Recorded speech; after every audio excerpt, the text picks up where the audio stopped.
In this video, I will show you how to update your store logo on the customer notification emails. And this change will apply to email templates such as order confirmation, draft order invoice, shipping confirmation, and more. And as you can see in this example, here's the test order confirmation email which I've sent.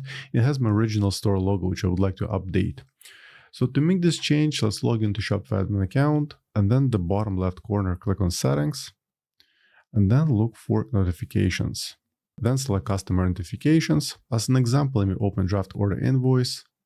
And so you can see it also has the old logo. So let's go back. And then at the very top, click on customize email templates. On this page at the very top, look for the logo section and then select on change. Now let me just upload the logo from my desktop. Let me just drag it right in here.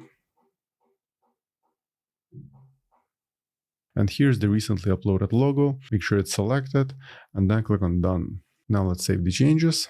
As you can see in the preview, it's a bit small. So let's just increase the size a bit.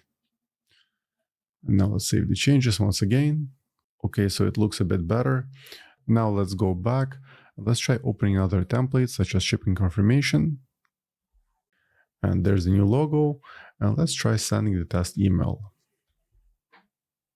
Let me go to my email account. There's the email. And as you can see, from now on, all customer notification emails will feature a new logo. So for now, that's it for this video. I hope you found it helpful. If for more Shopify tutorials, please subscribe to my channel. Thank you.